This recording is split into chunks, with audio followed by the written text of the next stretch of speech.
Class 10 के विद्यार्थियों, क्या आप 2026 में एग्जाम दोगे? अगर हाँ तो देखते हैं आपकी तैयारी कैसी है। ठीक है, मैं 10 सवाल आपसे पूछता हूँ, देखते हैं आप कितने सवालों का सही जवाब दे पाते हो। ये साइंस का प्रश्न है। पहला प्रश्न है, साइड मिरर के रूप में प्रयुक्त होता है? अवतल दर्पण, उत्तल दर्पण, उत्तल लेंस या प्रिज्म? सही आंसर है आंसर बी, उत्तल दर्पण। अगला प्रश्न है, एक अवतल दर्पण की फोकस 10 सेमी है तो उसकी वक्रता त्रिज्या होगी 10 सेमी, 20 सेमी, 5 सेमी या 40 सेमी? इसका सही आंसर है आंसर बी, 20 सेमी। अगला प्रश्न है, निर्गत किरण एवं अभिलंब के बीच के कोण को कहते हैं?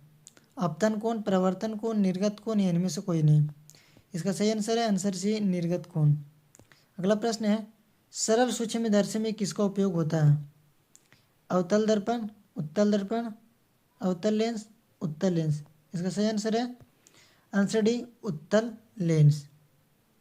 अगला प्रश्न है, किस लेंस के द्वारा सिर्फ काल्पनिक प्रतिबिंब प्राप्त होता है या बनता है? उत्तल, अवतल, बाइफोकल या इनमें से कोई नहीं? सही आंसर है आंसर बी, अवतल। ये रहा अगला प्रश्न, परावर्तन के नियम से निर्धारित होता है? आपतन कोण परावर्तन कोण के बराबर होता है, परावर्तन कोण आपतन कोण के बराबर होता है, आपतन कोण विचलन कोण के बराबर होता है या इनमें से कोई नहीं? इसका सही आंसर है आपतन कोण परावर्तन कोण के बराबर होता है।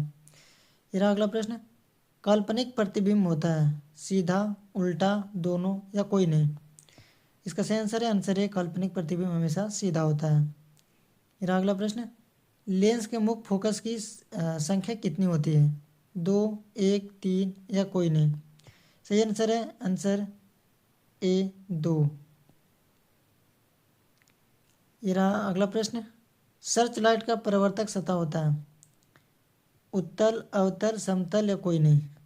सही आंसर है आंसर बी, अवतल। ये रहा आखिरी प्रश्न, दाढ़ी बनाने में कौन सा दर्पण प्रयुक्त होता है? समतल, उत्तल, अवतल या कोई नहीं? इसका सही आंसर है आंसर सी, अवतल दर्पण।